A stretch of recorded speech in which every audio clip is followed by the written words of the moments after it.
Welcome to the Modern Manifestation Podcast. I'm your host, Bre Brown, a business mindset coach, entrepreneur, and a top competitor in a male-dominated industry. I'm a native Texan, the youngest of all brothers, and a lettuce-hating, wine-loving, curses-like-a-sailor recovering perfectionist. I've spent over a decade building my commission-based career, and my life's purpose is helping other women achieve the same multi-six-figure success I achieved before I was 25. I have a passion for helping women with mindset, money, and manifestation skills to help every young woman realize her full potential.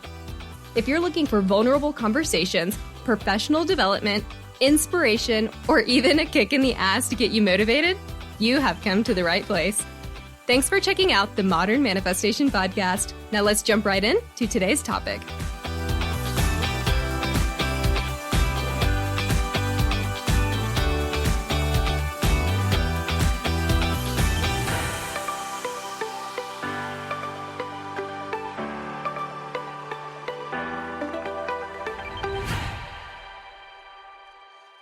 Good morning, good afternoon, and good evening, all of you beautiful souls. I am so excited to bring you today's interviewee. I had the wonderful opportunity to interview Cassandra Wilder, also so boldly known as the Menstruation Queen. Today, we dive into a very taboo subject around a woman's menstrual cycle, your period, the time of the month, whatever you want to call it. We are diving into how a deeper understanding and connection with your own body is missing for so many of us. And we're also discouraged from talking about it. So ladies, this is for you. And it is such a critical relationship for us to understand as we strive to become more connected with our intuition and our higher selves. Cassandra is phenomenal. I've been listening to her podcast. I have been following her on Instagram, and I have gained so many nuggets and so many more insights into my own menstruation cycle that I felt the need to bring this to you guys. From a career in law enforcement to a badass helping women understand their own bodies, Cassandra has been an advocate and leader for women, breaking through the awkwardness, the shame, and the taboos associated with women's monthly cycles.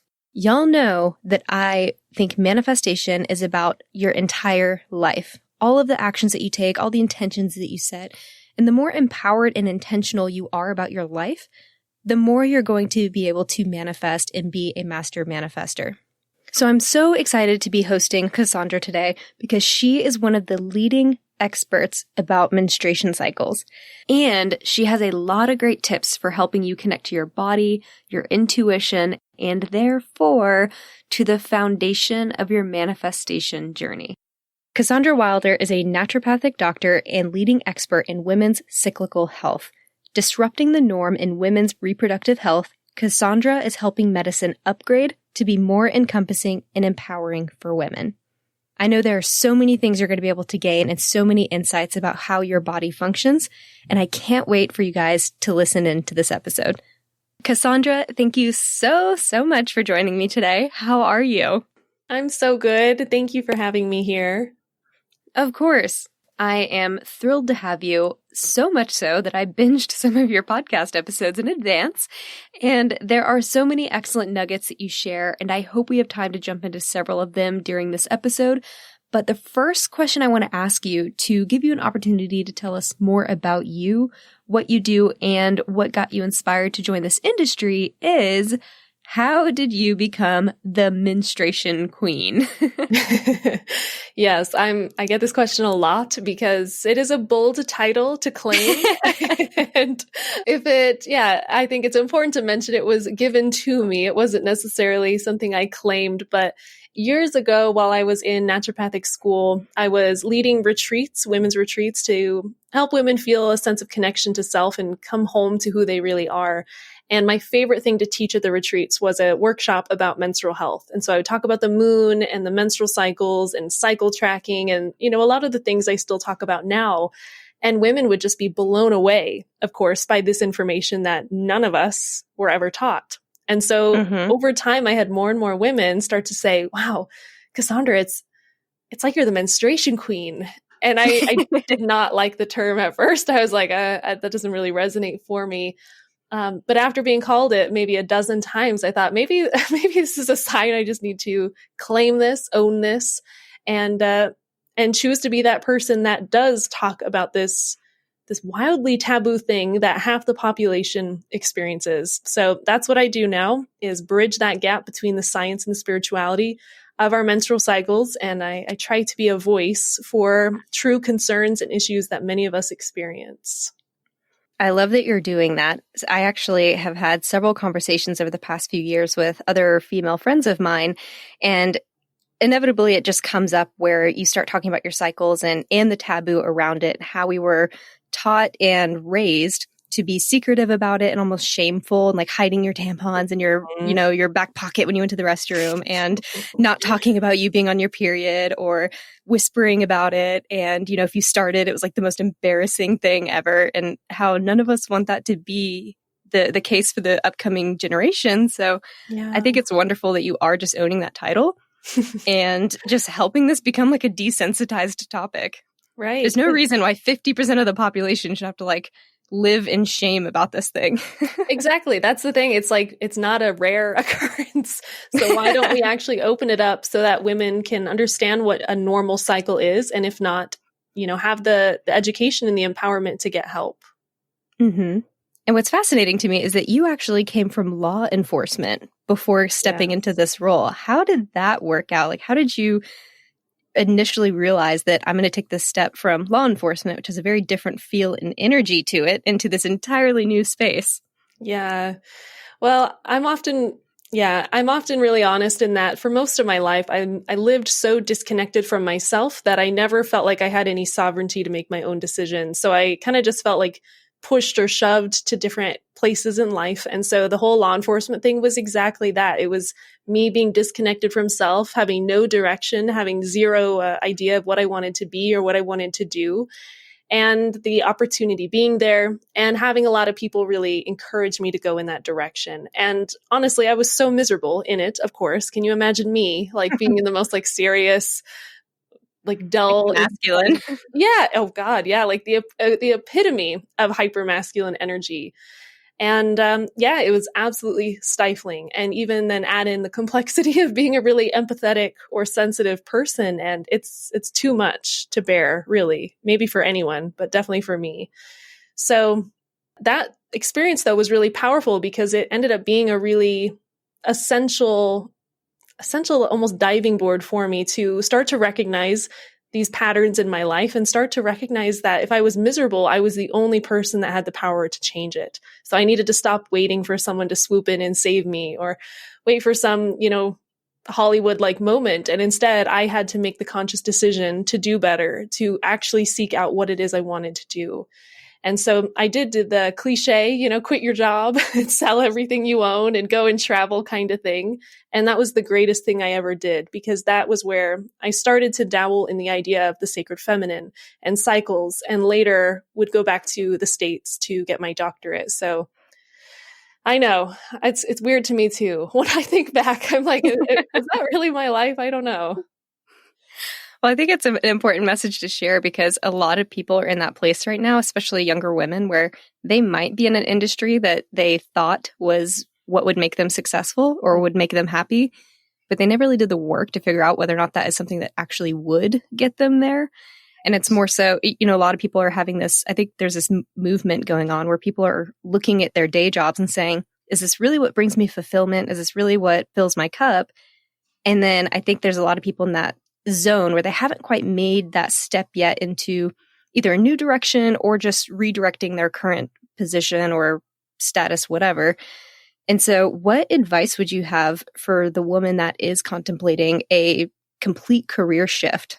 Well, I have so much empathy because it's terrifying. Frankly, you feel like if you change or if you quit it, that you're throwing away years of your life or your effort, or then you have to admit that you were wrong.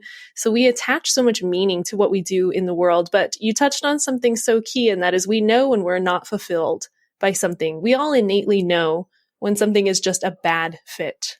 And it's up to us to really dig a little deeper and to choose to take that leap, to choose to be bold enough to sit with that discomfort and find something that does resonate. So what I would say is trust your gut, because if you know something's off, it is really off. And that clarity is what will give you the guidance for the next step. Absolutely. And it's funny you mentioned trusting your gut, because I often hear women tell me that they struggle to connect with their intuition or that gut. Mm-hmm. And I've heard you talk about this connection a lot in other podcasts that you have done. What advice would you have for the woman who feels that their connection to their intuition has been suppressed, or they're misreading that gut feeling maybe, or just maybe don't know how to identify it? Yeah, that's a really good question. Honestly, most of us were taught to be linear. We were taught to be logical. And I think we all know what it feels like to be shamed for our emotions, or maybe more of those gut responses. So what I hear from a lot of people is the idea of like, how can I be intuitive, Cassandra? Or how can I trust this feeling? It doesn't make sense, right? That's what you hear people say. And it's almost funny. It's almost ironic, because your gut feelings will never make sense. They're the opposite of logic, of a linear way of thinking. So in connecting to your intuition, I find beautifully, to kind of bring all this full circle, the more we connect to our cycle, the more we connect to our womb and our innate patterns as women, the more we connect to what it feels like to really feel yes and to really feel no in our bodies. And it's a practice. So at first, it may be really challenging to know how to really read what the body is saying, right? To really know what a hell yes is. But the more you trust your intuition, the clearer it becomes. So it's a kind of similar to that last question, like it's a leap before the net appears kind of sensation, and then it all becomes easier. I love that. And I'm also right now reading Elizabeth Gilbert's Big Magic book. And I loved, actually, it was last night reading the section where she was like, your intuition works in the weirdest ways. And sometimes it might be like, stop in that coffee shop at 6 p.m. And you're like, why would I go into that coffee shop? I don't need coffee. And for whatever reason, your gut's telling you to do it. And maybe you walk in and meet some publisher that you were trying to get in touch with or something. Right. She's like, it doesn't have to make sense. It's those spontaneous moments where the universe is trying to help you manifest what you want. And it's just, it has to take you down a certain path you normally wouldn't go down in order for you to find that answer. And it takes a special mind-body connection to your intuition, like the one you're talking about, to have the awareness to say yes and go. Exactly. And yeah, I think you said it perfectly. It always happens in the weirdest way. It's never like, oh yeah, I'm definitely going to do this today. It's like what? But I always go this way, or I never do something like that. But why do I feel so drawn to it? It's so interesting. I love it. And so you touched on the mind-body connection and how we as women can be better attuned to our menstrual cycles. And you also talk about in your podcast how women should start to track these cycles, and also the moon phases and how those things could correlate together. Can you talk a little bit more about the tracking of your menstrual cycle and what advice you would have for women that are new to this concept and what benefits they might have for doing this? So life-changing. I'm glad you're asking this question. Our cycles are our innate productivity patterns as women, and we've all been falsely led to believe that we are meant to be constant and the same and at 100% all the time. And we're cyclical beings. Everything about us, from our mood and our libido, our sociability, everything fluctuates throughout the month in unison with our hormones. So when people think of their cycles, they usually just think of their period, right? The time of the month when they're bleeding. But there are 4 distinct phases of our menstrual cycle that encompass the entire month. And the more we understand these 4 phases, wow, the more we have the blueprint to really live with our bodies and really make peace with our cyclical nature. So when you look at those 4 phases, and those range from your follicular phase, that phase right after your period, you could think of that as like your inner spring feeling. So you feel slowly more energized, more social. Estrogen is surging here, so we feel good, we feel sexy, we feel energized. And then we come into ovulation, which would be the equivalent of like that inner summer. So we're fertile, we're creative, we're in a space of building and doing. Everything about us is really lit up in this way of making something new. Just like our body wants to build a new life, our energy levels want to create. Then when we dip into our luteal phase, we come into our inner fall. This is the longest phase of the entire cycle, 10 to 14 days, and also when people can experience a lot of those less pleasant symptoms as well. Mm-hmm. Things like PMS and bloating and acne and all of that. But this season's really significant because we notice a huge reduction in our energy levels and our social nature. And so it's like that season of fall, wanting to come inward and cozy up and be more reflective, finish and complete things around us. Progesterone's also the star of the show in this phase. And so if we have enough progesterone, we feel really calm and balanced and fairly zen. And if we don't feel that, well, that might be something to address, right? That might be a sign that progesterone's a little on the low end. And then lastly, we have our period. So that's our inner winter, when our hormones are at their lowest points of the entire cycle, and genuinely our body craves rest. It says this is a time of resting and receiving and reflecting, when truly the natural desire to want to sit on the couch with a cup of tea and like read a book all day is biology. That's what your body is attuned to doing and what it has done for thousands of years. So just that little, what was that, 3 minutes of cycle talk is more education than most of us ever got about our periods. And hopefully that's also far more usable than any education we had about our periods. And then the more we track our cycle, the more we have like I said, the blueprint to understand what our body will be doing and how we can plug the rest of our life into our own cycle.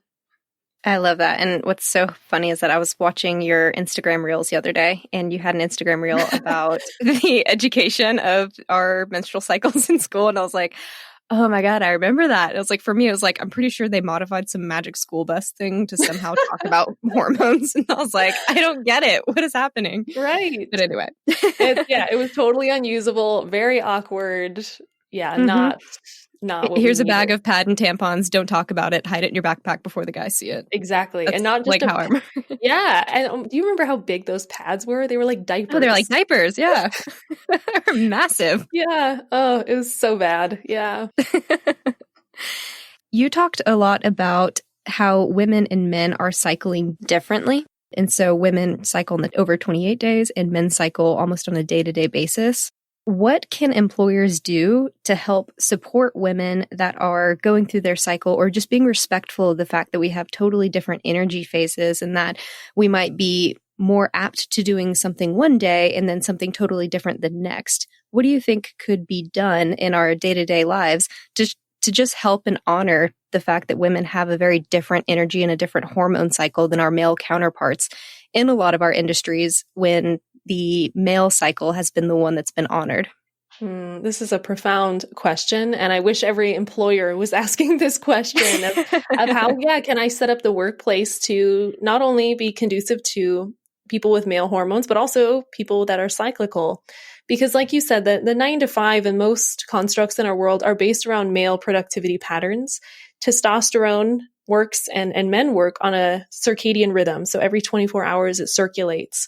And so if you look at the pattern of testosterone, it replenishes itself all night. And then in the morning, it really surges up. So people that primarily run on testosterone would feel really good waking up, doing a really intense workout, fasting, getting into the office around 9. They're social, they're productive, they're on point. And then by the end of the day, what do a lot of men, for example, want to do when they come home from work? They're like in veg out mode. Their testosterone is really dropped again, and they're not in a place to like have a really serious conversation or, like deep dive into a lot of things. Now, women, though, have a similar cycle, but it's drawn out over 28 days. And so we don't just have like 2 hours of feeling a little more reflective and restful. It's like 3 to 5 days, Mm-hmm. And so women primarily work on more of an infradian rhythm. And that's what makes a huge difference between our productivity patterns. And this is also why a lot of women struggle over time in more of a 9 to 5 setting, because it does deplete and burn us out. It's forcing us into a pattern that was never created with us in mind. So what a different world it would be if employers were cultivating a container for women that honored their cyclical nature to an extent. And it would be so easy to implement. in that we already have the blueprint for how women's productivity patterns work. So in the beginning of her cycle, set her up with a lot of the big meetings and social events and, cold calling and gatherings, things that are really focused around that surge of estrogen. Around ovulation, this would be a great time to work long hours to really complete these, big projects, these things that are, time sensitive. And then into more of that luteal phase, everything is set up beautifully for more of the back end like work. So emails and blog writing and copyright and, more of the tedious tasks. And then what if, this is me being like really bold here. By all means. With our periods, it was more set up that instead of, a Saturday, Sunday off, what if during the first half of our cycle where we did feel good, we worked more? So that by the end of our cycle in our period phase, there was genuinely an ability to take 3 to 5 days off, back to back. I know that's maybe the next level. We don't have to start there, but we're doing all these tasks all the time anyways. And so it would just be a matter of organizing them differently throughout the month. That's so simple. That is phenomenal insight. And let me tell you, I'm here for those 3 to 5 days off at the end of our cycle. I can't help but feel like there's this wave of women that are all wanting to move into being their own entrepreneurs. And I wonder how much of that is our intuition telling us that this 9 to 5, this work schedule that we're on does not jive with our hormones and our bodily system, even if we're not aware of it, even if we don't really know about our menstruation cycle just yet. I feel like there's so many of us that are just being pushed into becoming entrepreneurs. And I'm just wondering how much of it is like this cycle of all of us becoming more aware and feeling this energy and being propelled into this more risky business in order to honor our own cycles and finally being in a place where we can do that. I think you're spot on, actually. I think we maybe don't have the words to describe that in the moment, but yeah, we feel like this isn't working for me. I'm burnt out. I'm tired all the time. There's got to be a better way. Yeah, because I remember when I first got into my industry about 10 years ago, all the guys in my office, and it was a male-dominated industry, and they were all giving me these books, and they were like, you're waking up at 4:30 every morning, you go get your workout, you do this, you do that, you get to the office by 7:30, be the first one in, last one to leave, and they were just like, do this, you hit the phones by this time, and it was just like, and you're going to keep that schedule every single day for the rest of your life. And I was like, oh God, this sounds so terrible. And it's no wonder that, people that are extremely type A like myself over time do have that burnout and that moment of this isn't working for me. I need to reevaluate whether or not this is actually bringing me fulfillment in life. And is there a way where I can do the same job I'm doing now happily, but modifying my schedule and being able to build in more autonomy within my employer so that I can honor that and not have to dive into this historical masculine way of doing things? Yes. Yes, times 100. Everything you just said. Amen. And you mentioned in one of your podcast episodes, and I might be butchering this statistic, so feel free to correct me if I'm wrong, but you'd mentioned that at one time, about 90% of women would ovulate around the same time, and that would coincide with the moon phases. Can you talk a little bit about when we got away from that or how we got away from that and what we can do to try to recycle or resync up with the moon phases? Yes. So many years ago, when people were living in more tight-knit communities, villages, tribes even, everything was synced and cycled around the moon phases. And when we think of our female bodies, we've got these 4 distinct phases. There's also 4 distinct phases of the moon. And so they plugged in beautifully together, where in most cultures, and you are totally right, 90% of them would bleed with the new moon, that time when the sky is black, and then would ovulate with the full moon. And even, today, if you're into gardening or harvesting or anything like that, you already know that there are key times of the moon phases that are better for planting and better for harvesting and, all the little intricate steps of it. The Farmer's Almanac. Exactly. And even today, statistically still, more babies are likely to be made with a full moon than any other time. More babies are born on a full moon than any other time. Crime goes up with a full moon. So it's not a far-fetched thing to say that we're influenced by the moon. But what does that really mean? When we think of these tight-knit communities, when everything was scheduled and synced with the moon time, it really gave them that that space or that container to be cyclical, because they recognize that with the seasons, with the moon phases, with our own bodies, everything has a season of life and everything has a season of death and releasing. So it's very different to how we structure our world here now. A large, reason why we got away with this was the invention of modern light. And so our bodies used to read, with our pituitary gland or our pineal gland, the light around us. And so if there was light, that meant there was a full moon. That was the only light that existed. Now, most of us sleep, with a phone and a nightlight and a TV and, it's insane. So our bodies have no way to know where in the moon cycle we are. So our cycles start to change.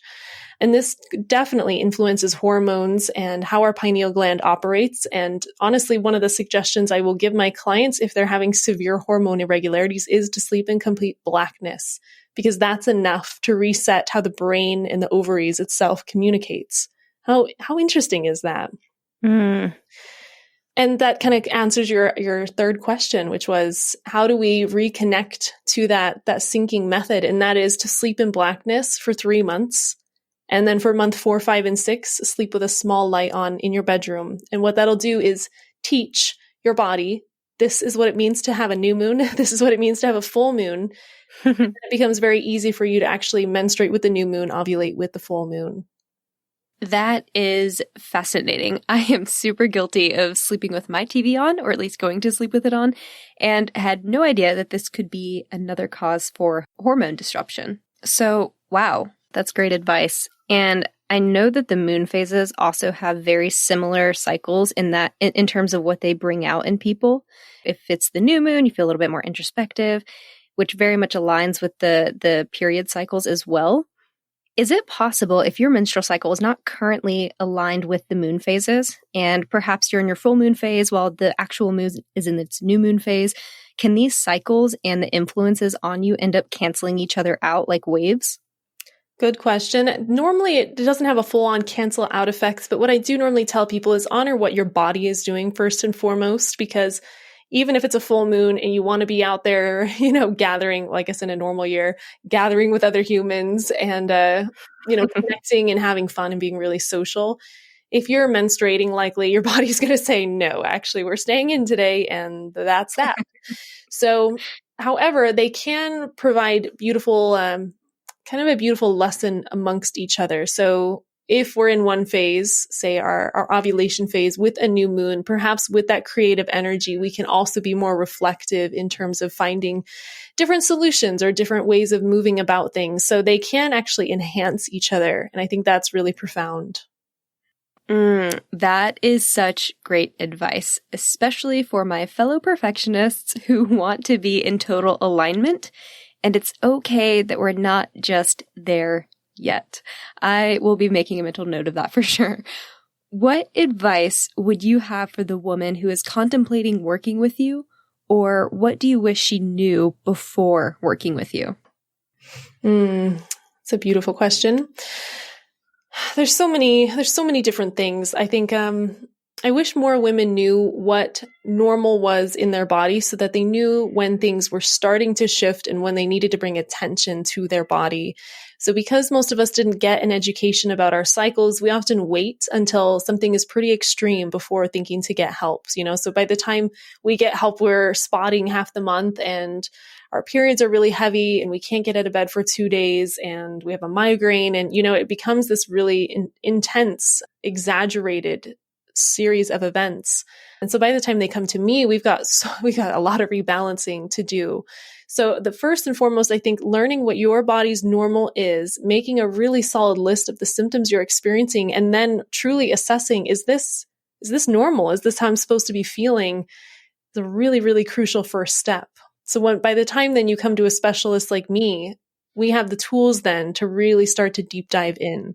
Cycle tracking also is so essential because inevitably my first question is going to be, how long is your cycle and how many days are your period? And surprisingly, a lot of people wouldn't know that. A lot of people don't know. So usually it's through like my Instagram or my podcast that they're like, oh, I should be tracking my cycle. Okay. Yeah, I was listening to one of your episodes and I actually went onto my app. I keep the Flow app on my phone just because I like that one. And I went to it and started looking at what my average cycle was. And I was like, oh, why didn't I know this off the top of my head? Right. It's kind of out of sight, out of mind, I guess. For sure. How can a woman know whether or not her hormones are out of balance? Because I feel like everyone has a friend where they talk about hormone fluctuations or they're trying to work through something either nutritionally or, maybe they're trying to get pregnant or what have you. How do we know when our hormones aren't where they should be in order to start trying to listen to our body and taking note of these things like you mentioned? Mm-hmm. Hormone imbalances are usually going to have some connection to an extreme symptom. So, for example, in terms of hormones, some of the most common imbalances you see are things like high estrogen or low progesterone or imbalanced cortisol, too much stress. And all of these have pretty defined symptoms that come along with them. So, for example, with like high estrogen, we tend to see the really exaggerated, heavy side of cycles. So we might have really long periods. We're bleeding 7, 8, 9 days, and we're going through a pad an hour, and now we're spotting part of the month. And we have this extra weight in our belly that just won't budge, and sex drive. Like what sex drive, right? Like don't touch me. And, so we kind of get the extreme side on one end. Then you look at like low progesterone, and that could be totally different. That could be a total cycle length that's like 21 days, and their periods are very scant, and they're tired all the time. They feel frail. They feel like their skin is aging and their hair is thinning.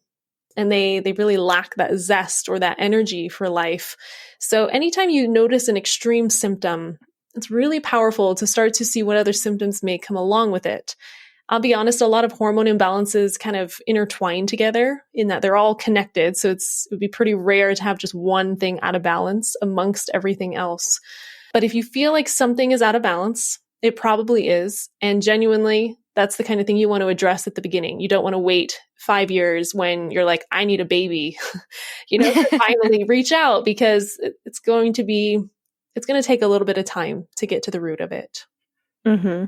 Yeah. And listening to not only yourself, but others as well in the health industry, it's been fascinating to me learning all the different hormone disruptors there are out there. And I worked with a nutritionist about 2 years ago, and she just asked the question, what are you using for your general personal hygiene products? And we went through that list, and she's, had me get rid of a lot of those. I ended up donating most of them and just getting newer products. And I started feeling so much better. And I was like, I would have never thought to change the products that I'd used since I was a kid to something else because of hormone disruptions.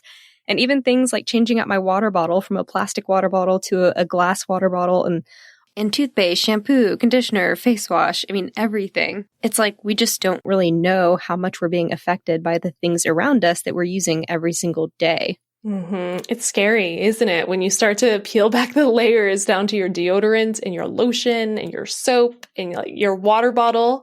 Yeah, there's a lot. Absolutely. Listening to your episodes, I actually caught a few that were on manifestation. What is how did you learn about manifestation, and what would you say your favorite manifestation story is? So it's funny, I manifested before I knew what manifestation was. I think a lot of us are that way. That's true. Yeah. We're like, I asked for this, but there was no formality to it, and now it's here. So it's super funny. But yeah, the first time I ever manifested was manifesting a different type of partner. And at that time, it was when I was still working in law enforcement. So, you can imagine the kind of people you're surrounded by are not necessarily the type of ideal partner you would maybe want. And You're not becoming the menstruation queen. No. Oh my God.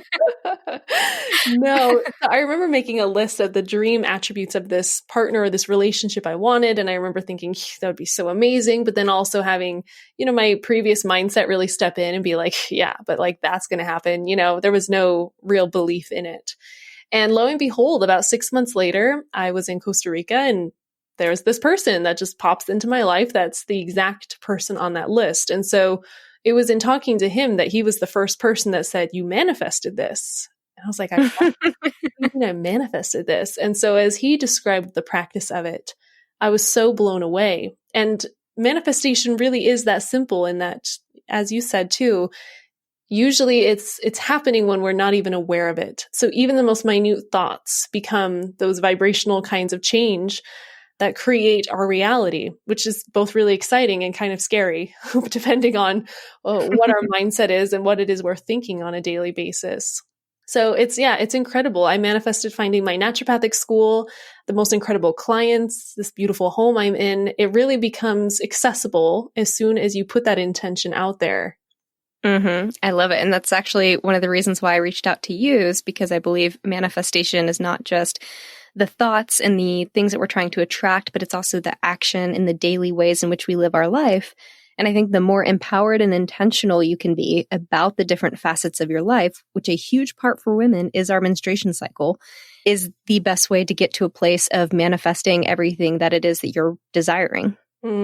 Yeah, that's a great connection. It's kind of like the more in flow, the more in my feminine I get to be, the easier life gets to be. And that's a really big reframe from like hustle and work hard and, work to the bone every day, where you're like, I feel horrible, but I'm like kind of successful, I guess. That doesn't feel good. Out hustle that person next to you. Ugh, I'm so over that word.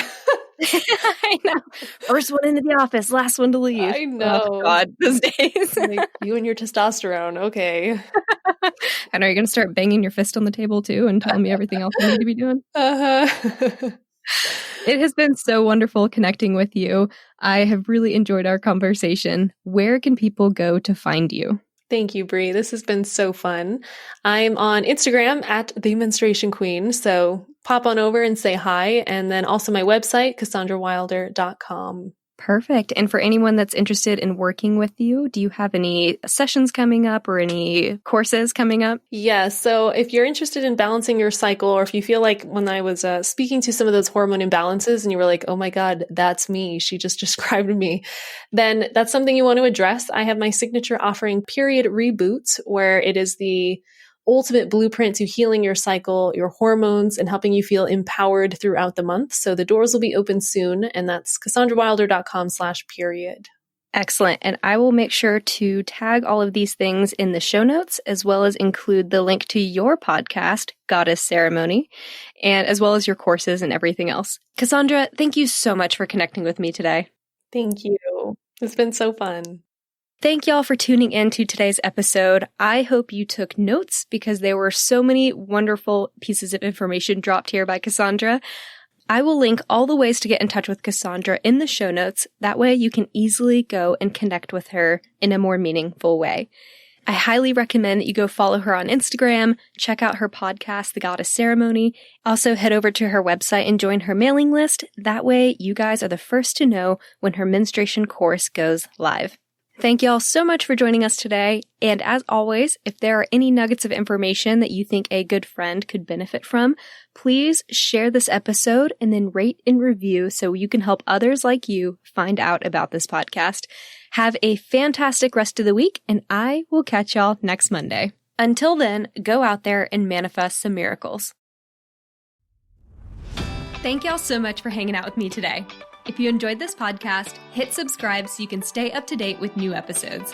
As always, we would love it if you would share this episode with friends and family who could use the inspiration. As a new podcast show, we would really appreciate your honest feedback so I know what you like and what you could use more of. As a thank you for leaving us a rating, we will send you our 7 weekly tips to create space for abundance. Make sure you screenshot your review and email it to us at hello@themodernmanifestation.com so we can send them straight to your inbox.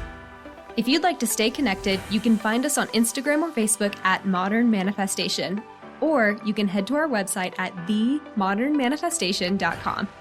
Thanks again for joining me, and I will catch y'all in the next episode.